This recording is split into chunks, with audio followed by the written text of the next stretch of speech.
Can you learn the game of chess in 15 minutes? Yes, you can, if you believe in yourself and you watch this video 10 times. The game of chess has 6 different kinds of pieces. It's played on 64 squares. We're going to go one at a time. We can't make you Picasso until we make you a finger painter. Let's clear the board. This first piece is the rook. The rook can travel up. He can go down, left and right. Very simple. The rook moves in any straight line. The rook captures by simply running into a piece. So if we put this enemy pawn on g5, notice we say the letter and then the number, the rook can simply slide over, land on top of the pawn, take it off the board.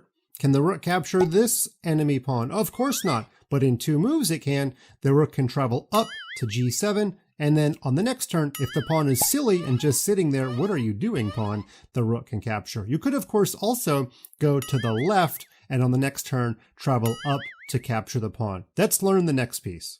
This one is called the bishop. The bishop moves along the diagonals of the board, much like the rook. It could travel just 1 square if it feels like it, or it could go to some sort of in-between amount, or all the way to the edge of the chessboard. If we draw arrows to every single square the bishop can move to along the diagonals, you're going to count, if you do it carefully, 13 squares. I hope you're not afraid of that number. The bishop has all of those options. Notice, if the bishop is on a dark square, it must stay on the dark squares for the rest of the game. The blue square, e5, if it travels, it's on a blue square, another blue square.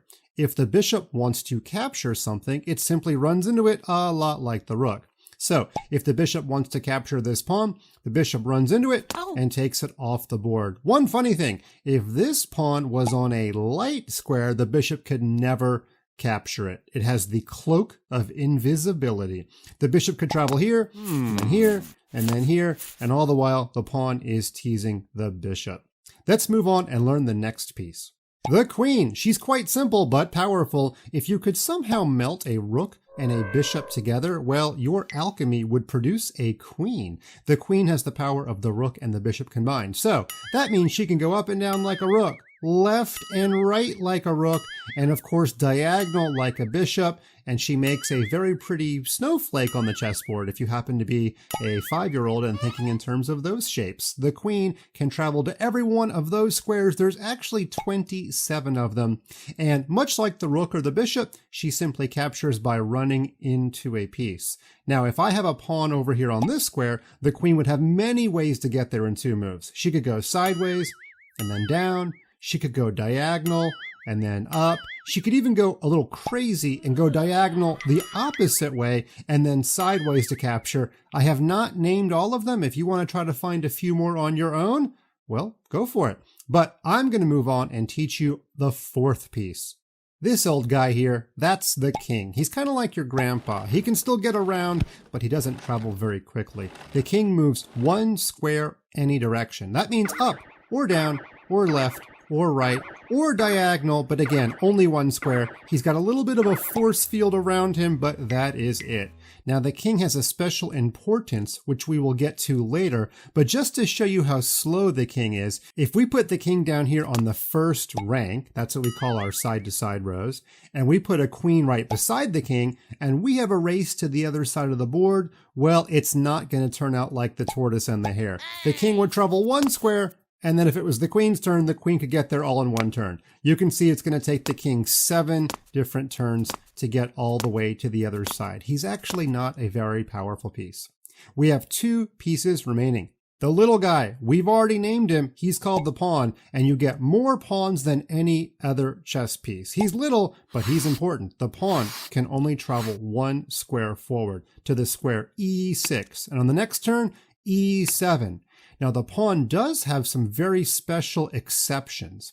All of the pawns for white will begin on rank number 2. I'm not going to add all of them there. I'm just going to add 4 of them to save time because we're trying to get all this game of chess learned in 15 minutes. So, if a pawn is on the starting row, which for white is the 2nd rank, it has the option of going 1 square forward or 2 squares forward. However, after you leave the home base, you can only go 1 square for the rest of the game. So this pawn on e2, it could go to e3 or e4.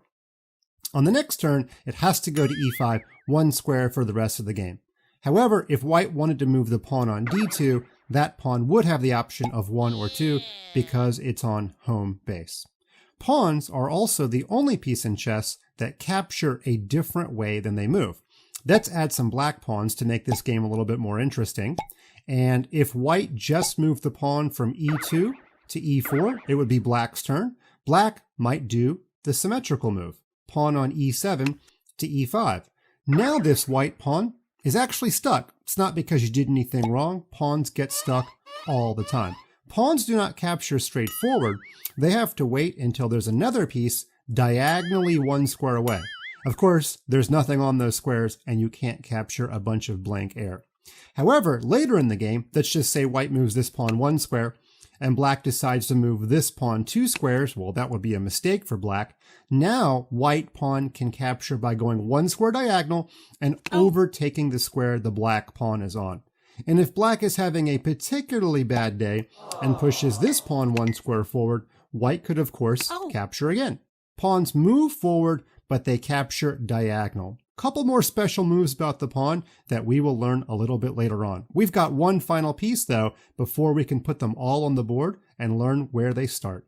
This last piece is the knight. Don't call it a horse. It hurts my ears when you say that. The knight moves 1, 2, stops, makes a turn, and moves 1 more. And if we were to fill in these squares with red boxes, you would see the shape of the capital L. So many people say the knight moves in the shape of an L. But the knight doesn't just have the ability to move to this square. It could also move 1, 2, turn, and make a backward L. That's another option. Okay, let's add a few more. We've already set F3 and D3. The knight could also move up 2 and over 1, up 2 and over 1 the other way. The knight could also move sideways and then up, sideways and then down, always moving 1, 2 turn. And you can probably figure out the completion of this pattern. Drum roll, please. I don't know if we got a drum roll, but knight can go to c4. Those are the 8 different squares the knight can move to. Now, one trick about the knight, unlike the bishop, the knight always changes colors. The knight's on a blue square, we call it a dark square. If it moves 1, 2 turn, it's on a light square. 1, 2 turn, a dark square, 1, 2 turn, a light square. And if you don't believe me, well, keep moving the knight and eventually you'll get it. The knight has a special power that no other piece has. The knight can jump over things. It only captures when it lands on something. If I put a black pawn on f6, the knight could jump over that pawn just like it's not even there. 1, 2, turn, and it completely ignores the pawn. Now, if the black pawn moves forward 1 square, the knight could move 1, 2, turn, and because it landed on the pawn, that's how the knight captures. The knight can jump over anything, its own pieces, the enemy pieces, kings, rooks, bishops, other knights, but it can only capture pieces that it lands on. Now that we know how all the pieces move, we've got to figure out what's the goal of this game.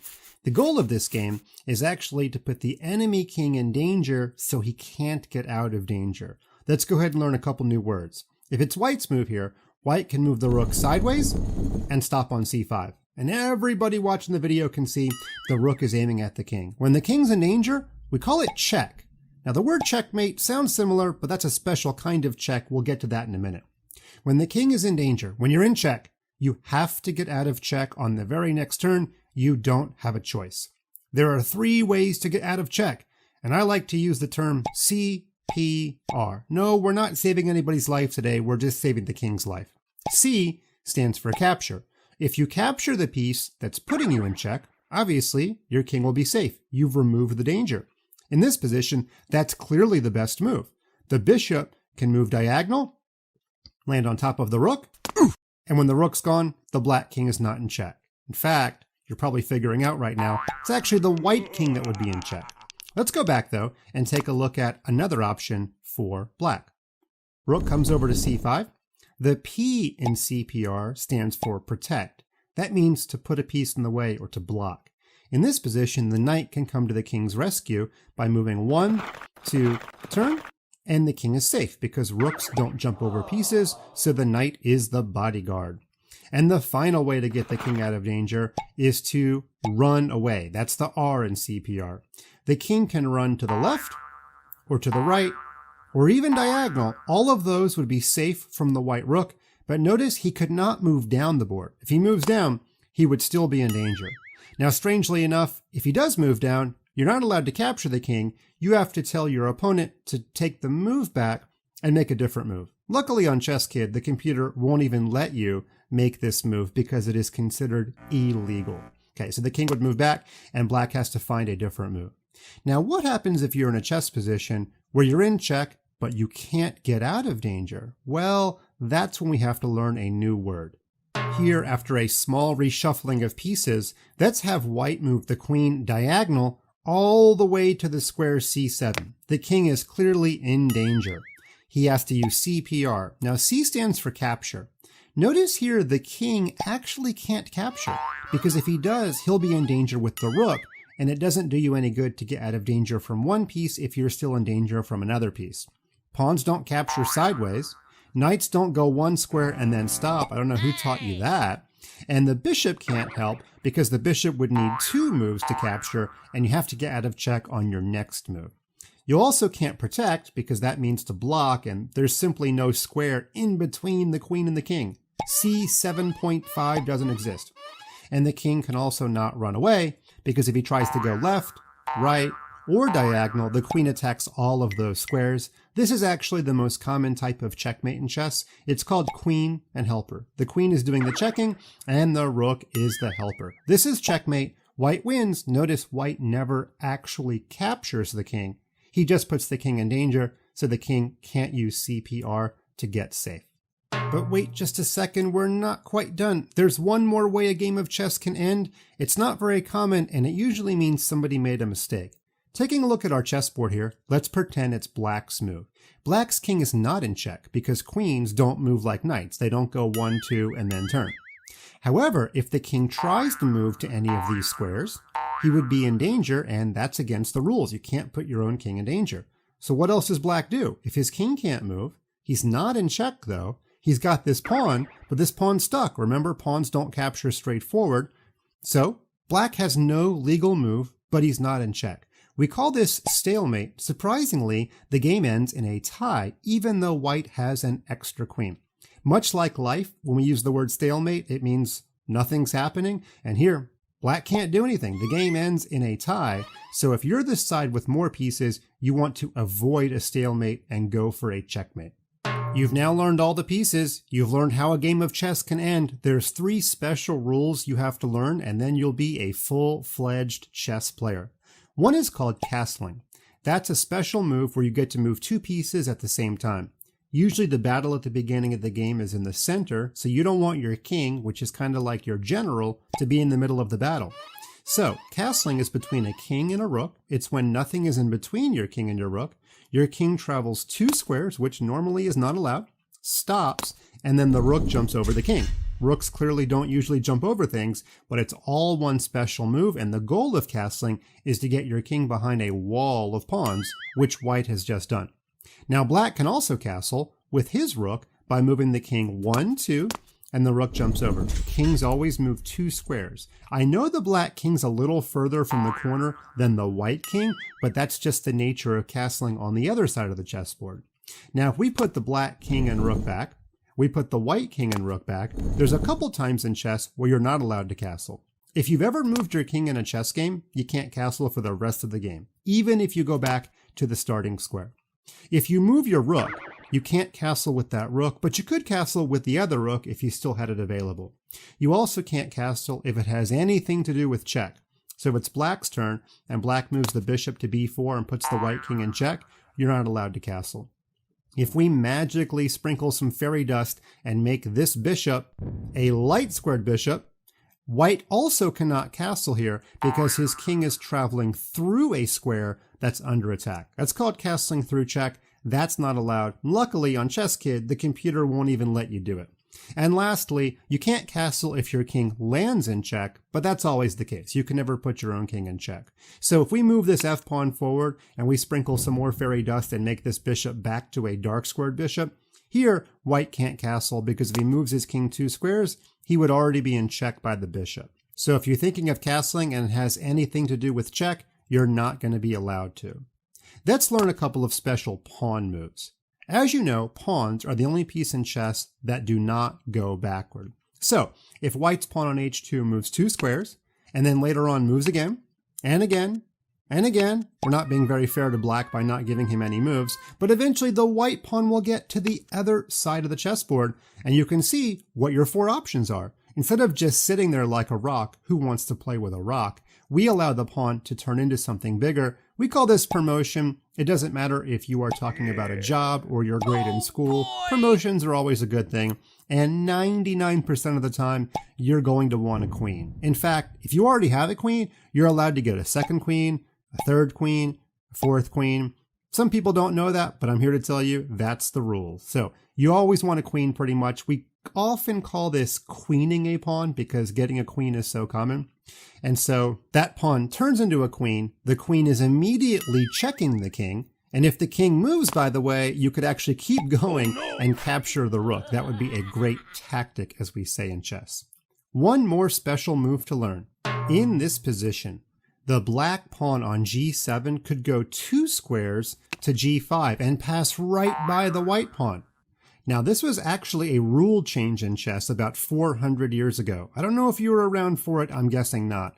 Pawns used to be able to only move 1 square even on their first move, which means they would always give the enemy pawn 1 chance to capture. But because of this new rule that you know, pawns can move 2 squares on their first turn, we have a very special situation. If your pawn moves 2 squares and ends up directly beside an enemy pawn, and the enemy pawn could have captured if you had moved 1 square, then there's a special rule called en passant, which is French for in passing. The white pawn can go diagonal to a blank square and lift the black pawn off the board to make a capture. It looks incredibly strange. Most people that have not been trained don't even know this rule, but it is a rule of chess. It's only with pawns, and it's only on the very next turn. If you want to capture en passant, you have to do it right away. Let's go back and look at it one more time. Black's pawn moves 2 squares, and he's not directly in front of a white pawn. He's directly beside a white pawn. If I was the white player, I would ask myself, could I have captured this pawn if it had moved 1 square? Of course, the answer is yes. So capturing en passant is also yes. If it had moved 1 square, you could have captured. And because it moved 2 squares, you can still capture, and it's actually the exact same final position. Very strange rule, but it is a rule of chess. Now you know how all the pieces move. Check, checkmate, stalemate, castling, promotion, en passant. See, you're a chess player, you didn't even know it. However, in order to close out our video, maybe let's spend 30 seconds talking about where the pieces start and how to open a chess game. If you don't survive the opening, none of the other things are going to matter. This is where all the pieces begin. Notice the white queen starts on a white square, the black queen on a dark square. If you get that right, pretty much everything else falls into place. And these are my 3 main tips for starting a chess game. Number 1, you want to aim at the center of the chessboard. These are our 4 center squares. So the most common opening moves are e4 and d4, one of those 2 center pawns. And let's go ahead and keep on being unfair to black and give white more moves. If white could get both pawns in the center, that would be fantastic. Next rule of the opening is to get your knights and bishops off the back row. And where should they come? Toward the center. Notice those knights are aiming at center squares. Let's have white move the bishops out, aiming at the center. And then the final rule, besides controlling the center and getting your knights and bishops out, we call that developing, is to castle. Get your king safe. Usually that means castling. Here, the king can move 2.